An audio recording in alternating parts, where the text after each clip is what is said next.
has occurred to you during this time since March? So it's been about 2 months, right? Or maybe a little bit longer. I'm losing track. Okay. I think I came home like in the middle of March. So if y'all could share with me like the past 10 weeks, how has that been? Like one exciting moment that happened to you, if any, please go ahead. I can go. Please. Okay, so with a bunch of my friends, I started like doing those things where like, you know, like trying something new. And so something that I've like always wanted to learn is how to like juggle a soccer ball. No. Because like I'm on a club soccer team and all of my friends know how to, and I'm like one of the only ones that don't know how to. And so I was like, okay, like time to learn. So I'm like able to do like 5 or 6 now, which I'm really happy about. And when I did it, it was an exciting moment. So yeah. Super exciting. That's like a life pursuit that you only get better at. So great Exactly. job now. Keep being persistent. Okay, anyone else? Nora. I have one. We got the There's this show. Sorry, What? go on. No, okay. There's this show choir that I've wanted to be in since I was in 3rd grade. And that's literally why I started dance and theater and stuff.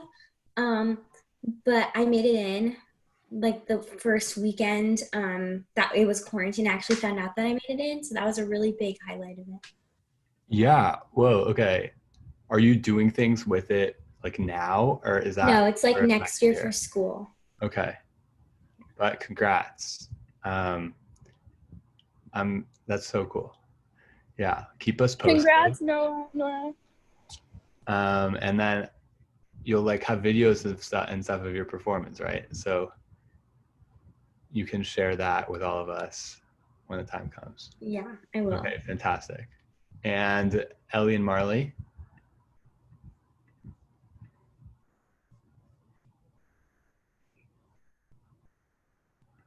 I can go. Yeah. I had to think for a second. So I don't think I've had like one moment in particular that was really great. But last night our school had a virtual dance concert because it was supposed to be yesterday and today. Like if everything was normal, but it's not. So we had it online last night, and it was really sweet, and it was like really emotional for everyone. And I thought it went really well, and I'm really happy to see everyone. So like each individual was dancing from their room basically, and they had it on Zoom? So they showed pre-recorded videos of rehearsals. They showed competition teams, dances that they performed at a competition. And they showed some of the stuff that we had done from home, where we like all recorded ourselves, sent it to someone, and then she like put it together. Very cool. Beautiful. No, we're just sharing any exciting experiences that happened during quarantine. Okay, yeah, go ahead, Marley. Nothing super exciting has happened, but I'm super involved with my USY chapter, so we've been doing lots of fun. Sorry, there's a speaker behind me. Lots of fun Zoom stuff, so that's really exciting. Lots of participation, so that's fun. Yeah. Beautiful. Good times. That is exciting, and thank you for sharing. And then, like, just transitioning before we delve into some content. Besides for camp, because I think that's like a universally loved location among all of the people here, I would like for you to think of a space that's kind of a personal sanctuary for you. And extra bonus points if like that space is something that's pretty inaccessible for you right now due to coronavirus. My example, as ridiculous as this sounds perhaps, there's like this beautiful reserve next to my campus at Emory. And it's like, to some extent, fabricated and not really nature because it's surrounded by a college campus and a hospital and roads. But I go there and walk around and bike around, and it's like I would, love to just spend so many hours there and just look at the water and the animals. And some people think it's really ugly because it's not like real nature, but for me, it's very special. So if you could think of like a vast space that is special to you, or not a vast space that's personal, please feel free to share it with us. And hopefully you'll see the connection. Well, I'm a runner, and there's this one road that I always run on, and I always stop at the same bridge, and it's really pretty road, like surrounded by trees and everything, really like quiet. There's not many cars or anything. And whenever like I get up there, it's like 2 miles in or something, and I'm like, I just like kind of stop for a minute and just like relax. Just like my spot. Beautiful. Perfect. Yeah, exactly. Anyone else?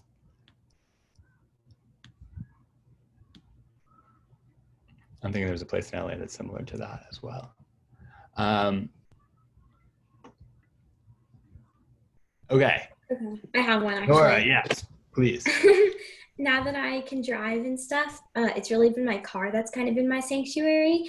I can just sing at the top of my lungs and not really care. And I think that's just the place where I've been the most peaceful and happy during quarantine. That is A, super relatable, and B, extremely fitting with what is going on right now in this Limud. So if anyone else wants to share, feel free to just drop a chat or a raise hand or just shout out. Ellie Becker, yeah. So I think that a space that's really special to me, and this like also is going to sound kind of weird, but if you like go to the Brandeis campus, the Brandeis Bardian campus, and you go behind the dining hall, and you hike up the hill, there's this praying space that they have, and it like overlooks a road below, and there are like hills behind it, and it's so pretty. Mm-hmm. And it's always been like a really good thinking space for me. I know exactly what you're talking about. It's absolutely a beautiful spot. And that whole campus is also like very much tied into what we're about to talk about, which is that this week's Torah portion is called Bamidbar. And, we're talking about a lot of numbers and instructions and details of what the Jewish people should do to maintain their camp as they're traveling through the desert. But I did some research on this parsha, and there's a lot of sources on what is the significance of the Jewish people being in a desert. Like what's so special about that space, and why do we receive our holy book, the Torah, in that kind of space, as opposed to in our Holy Land, or as opposed to in our enslavement, or as opposed to by the beach or in the mountains, or well, kind of in the mountain, or in the snow. Like, why in the desert? And there's a lot of rich text that and it kind of gives two answers, I think. And so we're going to explore that a little bit. And I'm really excited to hear your thoughts. So I'm going to go ahead and share my screen. Before I do, also, in exactly a week from, I don't know, maybe in like 2 hours from now. So if you count exactly a week from 2 hours, it's going to be the holiday of Shavuot, which is, marks the reception of the Torah. And normally I don't think about the Torah all that much, but I guess if there's a time of year to think about the Torah, it would be now. Like, how many times can one say the word Torah in a sentence? So is there anyone on here from, wait a second, I'm forgetting the name of, which machon just happened? Isn't it Machshav? Machshav, right? Is there anyone on here from Machshav? I don't think so. Okay, but let's see, what happens if I just share my screen? Boom, share. How's this? Desert with one S, because 2 S's is dessert, and that's strawberry shortcake. Okay. So the first answer about like Torah, right, is something that Machshav literally put on their flag. And it was like a little funny for us in Kochavim to like look at and laugh at and like, what is this Loba Shamayim he thing that they're like, Hamala, Shamala, I didn't really get it. But like, actually, there's something really rich there. And if someone could please read, like, say from verse 13 and 14, that would be really great. So we can just talk about that as like a counter to what I'm going to argue.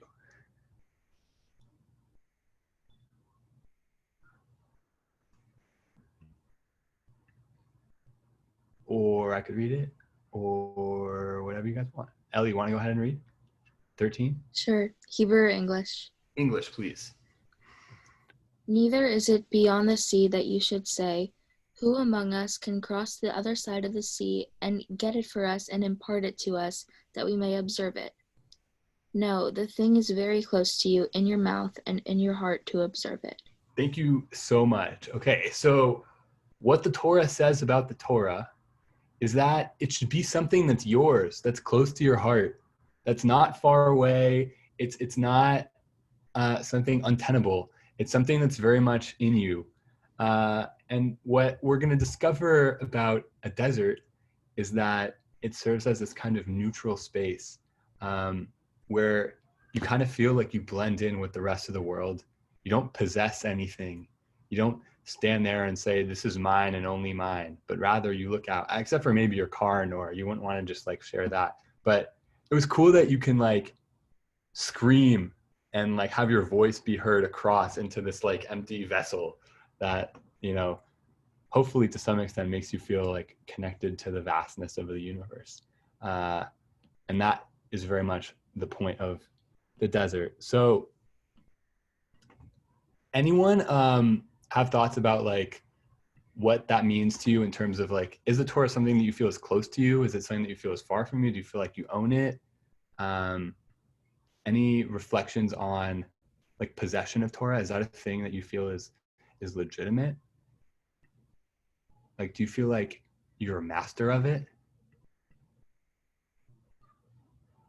No, I see a head shake.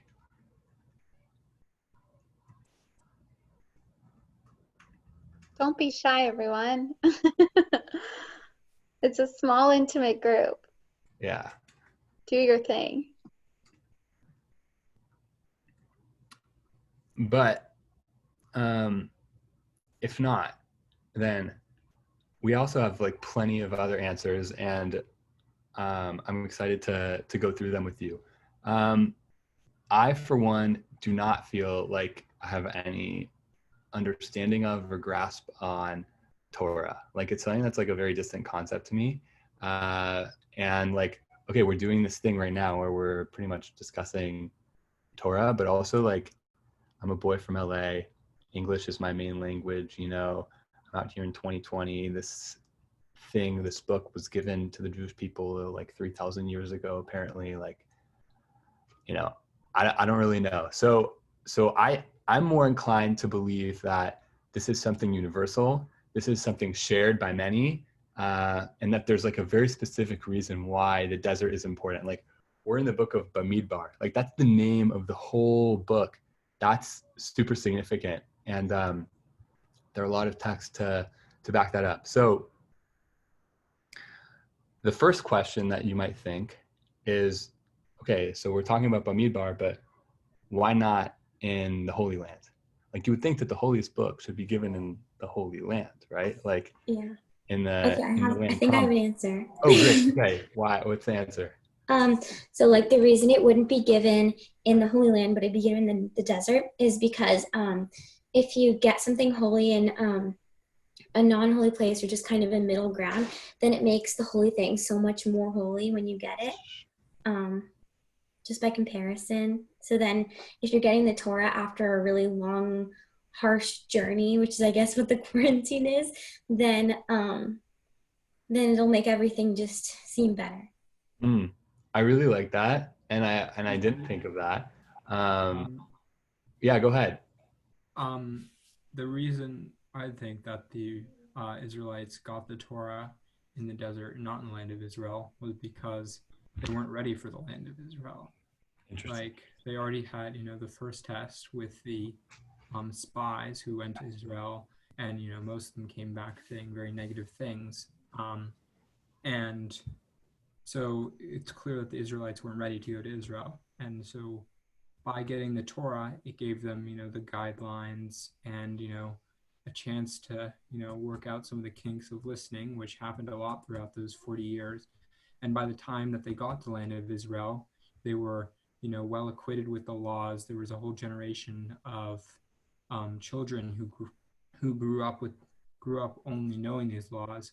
And by that time, then and only then were the Israelites ready to enter the land of Israel, because they knew all the rules and laws regarding, what they needed to do in the land of Israel. Also extremely beautiful.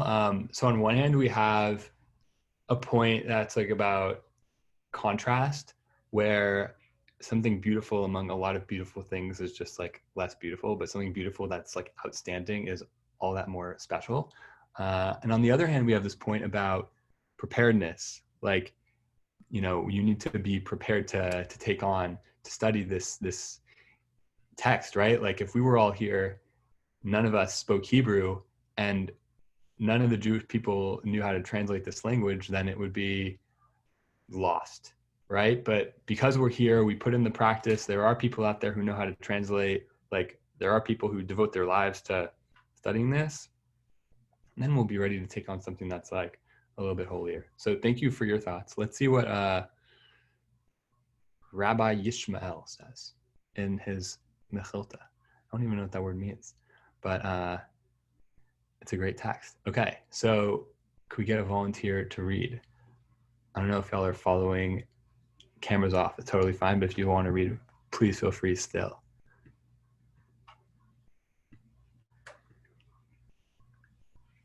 Evan, you want to go ahead? Are you following? Yeah. Okay, starting here. Why was the Torah not given in Eretz Yisrael, so as to not provide a pretext to the nations of the world? I don't know what Viz stands for. I think, yeah, you can just skip it. Because it was not given in our land, that is why we did not accept it. Variantly, so as not to rouse contention among the tribes, one saying it was given in my land, the other it was given in my land. That is why it was given in the open desert. In 3 settings was the Torah given: desert, fire, and water, just as these are free for all. So, Torah. Thank you so much. Okay, so we have this like idea floating around of preparedness on one hand, of contrast on the other, and then Rabbi Ishmael brings in this crucial point that relates to desert, which is deserted, and like this open neutral space. Why is it an open neutral space? Because we should not feel a possession of this thing. Like none of us own Torah, none of us, right? Obviously that's absurd to think about, but I do think it's important because it relates to exactly why there's this, why we think like the desert is such a big theme in the Torah, because the Torah is not anyone's belonging.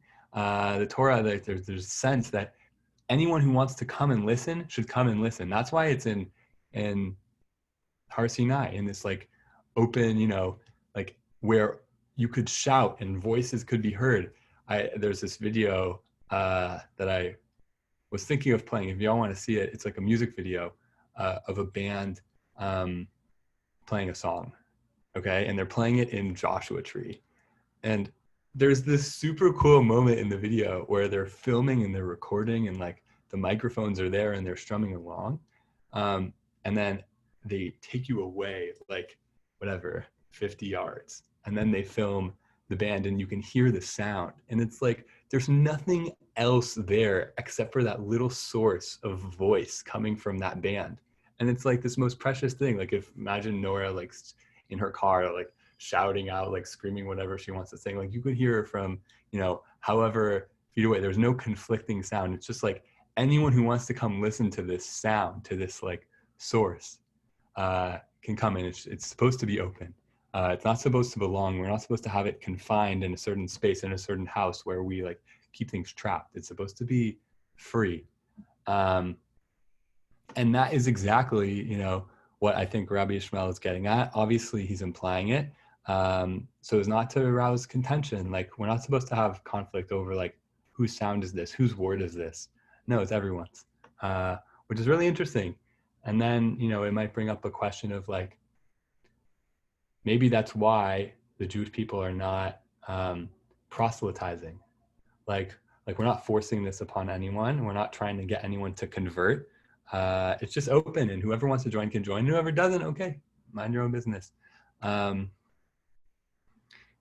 Okay, and then this Rav Kahana text. Let's see. Nora, I think I have your eyes. Are you following still? Why was the Torah given in the desert? This next reason? Okay. Can you scroll down a little bit? I can't see the whole thing. Of course. Okay. Why was the Torah given in the desert?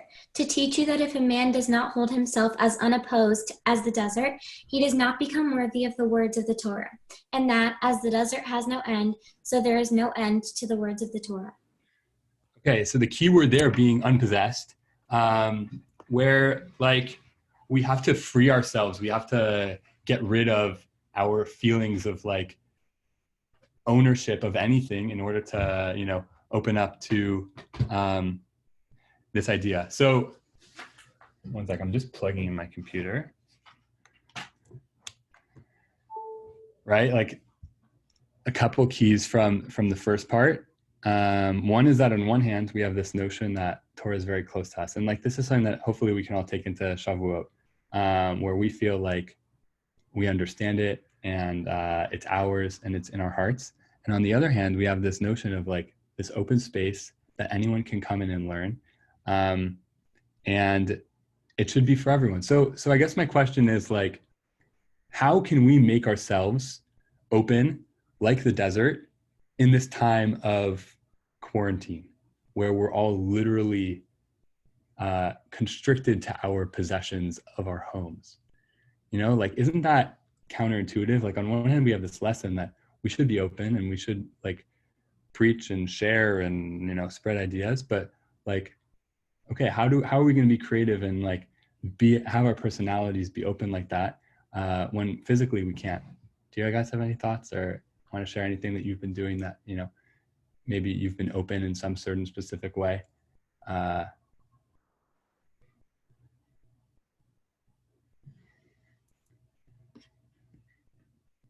Okay. So like how I've been open, I ran for regional board for my BBYO region. And I think that's really making myself open and putting myself out there and my ideas and my, just everything that I value. And yeah, I lost, but, I really did put myself out there.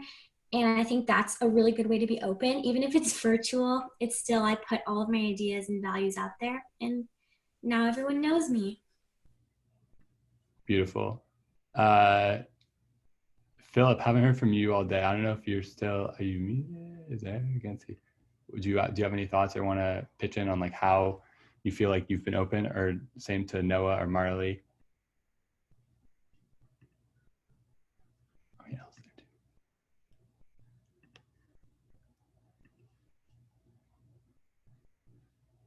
Ellie, you want to go ahead? Sure. So I don't know if it's like open really, but I think I've been more aware of things. I think I've been like a little bit more flexible about like changing my routine and changing like where I am when I do certain things. Like, this is gonna sound weird. I was outside in my backyard and I kind of just sat. Like, I put down a towel and I kind of just sat, like, just breathing, and it wasn't quiet really, but I found, like, some sort of peace, and it kind of allowed me to see that, like, I don't know, I guess I kind of, like, not lost faith, but I think it just kept me open, yeah, to knowing that like there's still a world out there and there's still things that can happen instead of like spiraling and being like, oh my God, this is the end of everything. I don't know if this is related, but I was sitting in like this beautiful, I was on this like, on this coast, for example, and I was reading a book, and then I looked up and I was like, wow, there's this whole world that I'm connected to, but I'm like stuck in my own head sometimes. And like, I'm in this, like, I ignore the reality that surrounds me. And I think you kind of had this like similar overwhelmingness, but also like appreciation for. So thank you for sharing that.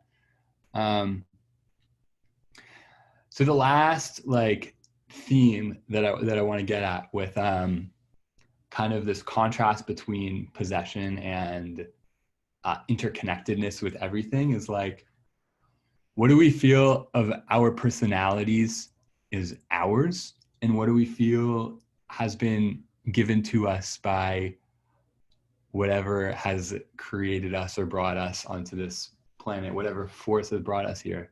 Like, am I really nervous about school? Am I really like, because of the way I am, or because of like the skills that I've taught myself, or because of like my genetic makeup and the environment that I've been brought up in, or is it a combination of the two? And it's kind of like the same thing, I think, with the conversation above. Is it ours because, why is it ours? Why is it not ours? And like, what relationship do we have to it? Are we merely like following the Torah, or like passing on the Torah because our parents told us to, or because we're our own independent beings and we want to?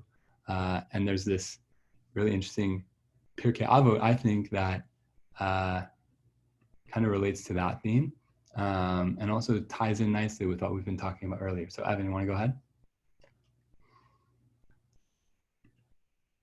Do you see it still? Yeah. Sorry, could you read the question while I was reading a text? Huh? Oh, read the thing? Yeah. Okay. Rabban Yochanan ben Zakkai received the oral tradition from Hillel and Shammai. He used to say, if you learn much Torah, do not claim credit for yourself, because for such a purpose you were created. Right. It's basically saying simply that, like, don't think you're so cool because you know a lot. Like, you're a human being. You're meant to learn. You're a Jew. You're meant to learn.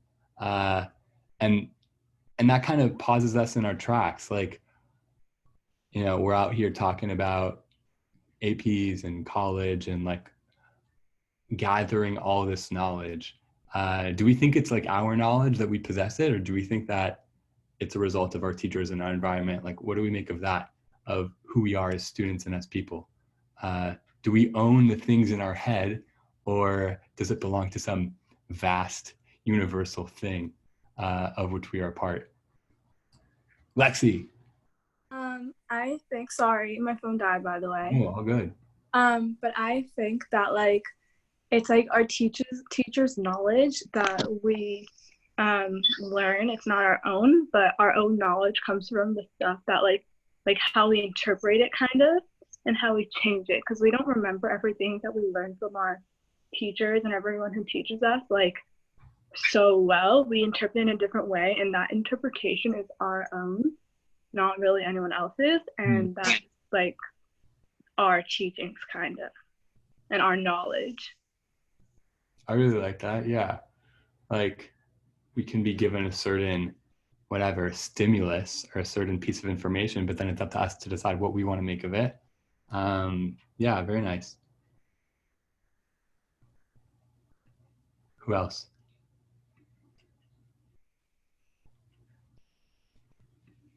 I feel like I do believe in free will. I feel like, yes, we started at A with like creation, and then there's like a point to getting to B.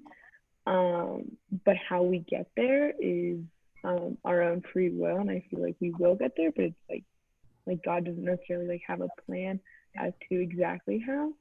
So based on like what we learn, like it is like our knowledge and everything that we learn is ours, but it's also ours to share with the world, and to realize that there is more that we can always learn.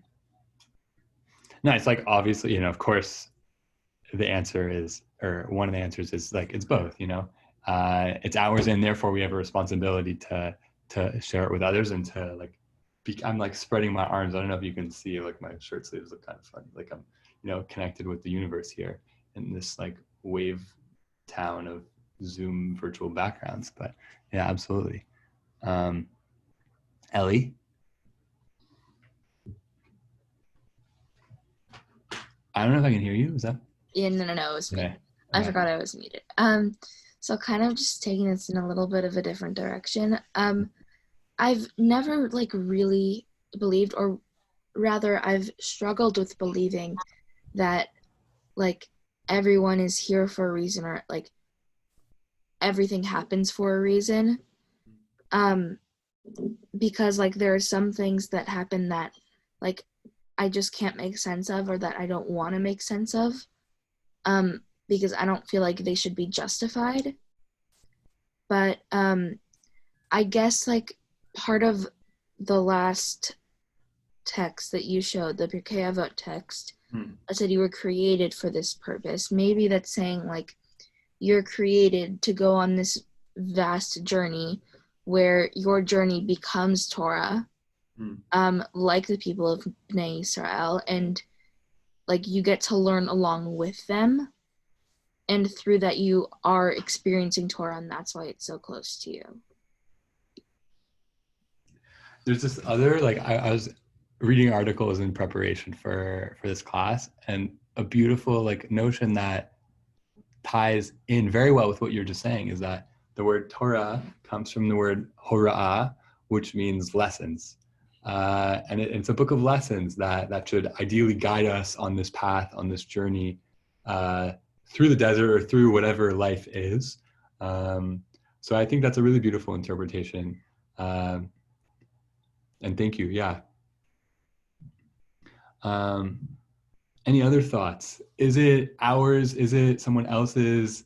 How is that? I think like hard to follow Ellie, but who? Anyone else want to share? Those are all the texts that I had prepared. Just going into Shavuot, I'm struggling with this, and maybe wanted to open this up before we wrap up. Like for me, I have very positive experiences learning with other people at like my synagogue, at camp. We were thinking of like, I had a conversation with Ariella.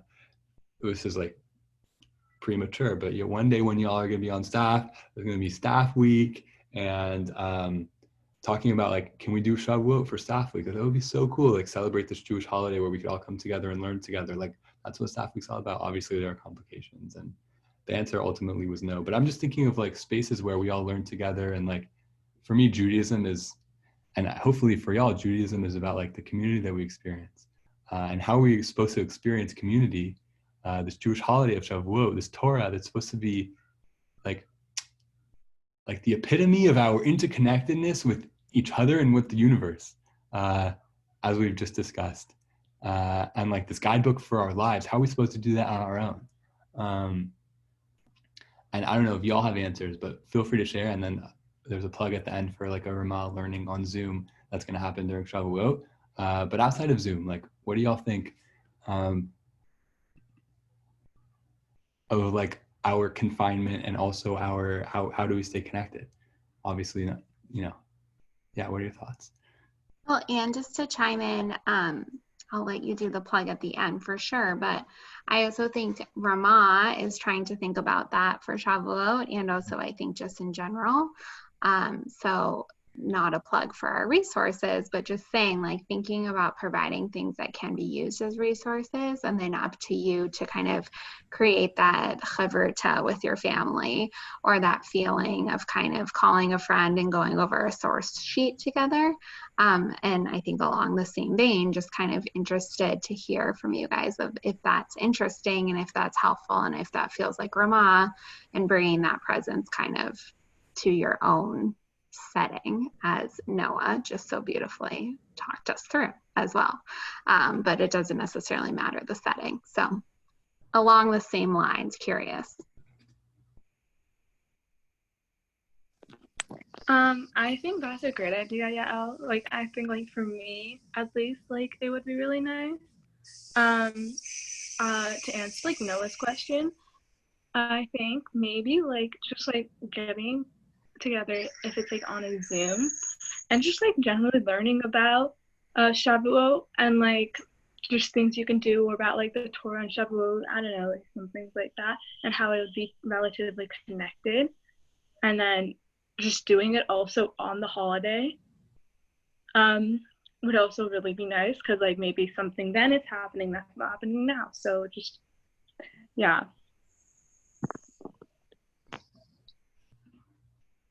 I really like that. And how with our discussions, I like how we relate it to our real life right now with coronavirus. So that's always helpful to just link everything together. Yeah. Always is. Hopefully we'll be able to, I don't know what the plan is for next week, but maybe get on like a pre-Shavuot call to discuss the holiday and like what can you do from your home.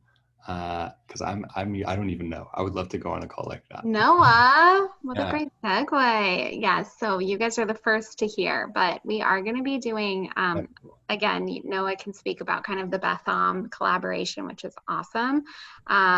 Because that is something that we will be doing. You'll be seeing some Ramah faces pre-recorded, which is pretty exciting. But in addition to that, we're going to do a Sichot that will be at 5 p.m. again. Eli Greenberg will be leading it. So you've heard it here first. And we can definitely let him know of, we thought it was nice of kind of going into the Tikkun Leil Shavuot, as symbolically doing that from 5 to 6 together as some of the older cohort of Ramah. And then really being kind of the segue into whatever learning you and your family do that night, not using Zoom on the Chag, but finding creative ways to do so. So, Noah, do you want to share about Beth Am? Yeah, I'm like kind of in the loop, kind of not in the loop. Oh. But I did get an email, and basically, from my understanding, is that anyone is welcome to a number of resources that my synagogue is putting together.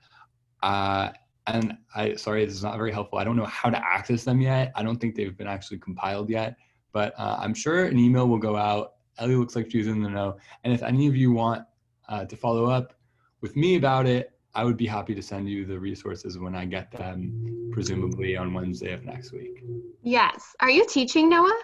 I am not planning on teaching. Yeah. Okay, so yeah, so essentially they're very similar to kind of Ramah's all-night Beit Midrash, just to give a little explanation for those who are unfamiliar on Shavuot. The idea is there's something called a Tikkun Leil Shavuot, which is studying Torah throughout the night. So similar to kind of our Beit Midrash, all-night Beit Midrash that we do at camp.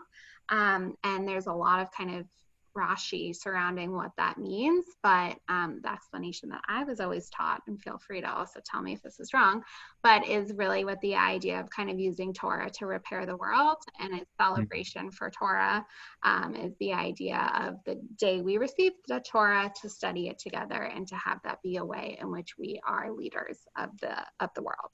So that is kind of something that Beth Am and then Do It at Home are doing. And so I think that they have compiled, I think, over 60 teachers, which is pretty amazing, from a lot of different organizations in Los Angeles. And then what's happening with Ramah is we wanted to participate, but of course kind of observe Chag and do that comfortably. So our teachers will be pre-recording different lessons that then will be played throughout the night too. So it's on next Thursday from 8 p.m. until 2 a.m. For those who feel comfortable utilizing electricity over the Chag. And then that is something that will also be released after. We'll release the pre-recorded stuff. And there will be a registration link. And the goal is that tomorrow, when you receive your Yesh Le'Kama Hoda'ot email, all of that information for registration will also be in there. So keep an eye out. But yes, Ramah is collaborating with really over 20 other organizations. So it's an amazing event that is happening. And then we'll be kicking it off with our 5 to 6 Sichot next week with Eli Greenberg to segue. Does that make sense? Well done. Thank you. Sure. That's all from me. I don't know if you all have general announcements that you want to share about exciting things going on in your life, or if there are more Yeshli Kamahot updates. The other thing I will say, so sorry, first is a thank you to Noah. We should all really clap him up, give him a Yasher Koach. Very incredible that you're able to compile these texts and put it together in a coherent lesson, something that honestly is very impressive. So Yasher Koach to you, and thank you for agreeing to do this for your second time. The one announcement that I do have is this Saturday night, we do know there's a USY event as well that's happening, but we do have a Havdalah, a community Havdalah that's at 8:45. So please do join with your family or with your loved ones or with whoever or by yourself. 8:45 on Saturday after Shabbat is over, we will be doing a Zoom Havdalah with some fun guests. And along that same line, either this Saturday or at a different time, if you're ever interested in speaking at one of these Ramah events, we posted something on Instagram today, but we would love just to hear from you guys. It's a lot of our faces, and we would like it to be more of your faces. So if you guys are interested in speaking at events, just in general, please do contact me. Yael@ramah.org. Yes, Philip, that's right. It is also at 8:45, which we know we learned about after, not trying to compete, but if you want to do some Zoom jumping, we would love to see your face. But yes, that is kind of my only announcement. And if you're interested in speaking, just please don't be shy. We want to hear from you. Thank you, especially to you all. For being here and for sharing your beautiful thoughts. Like always, you can put something together, but it's about the conversation and the interpretation and the journey of us as individuals that makes it special. So thank you all. Okay. Thank you guys. Noah, hopefully see you on Tzavik Bish. Okay. Yeah. I did not know about it, but I'll take a look. All right. Bye, you guys. Bye. Bye, y'all. Bye. Thank you.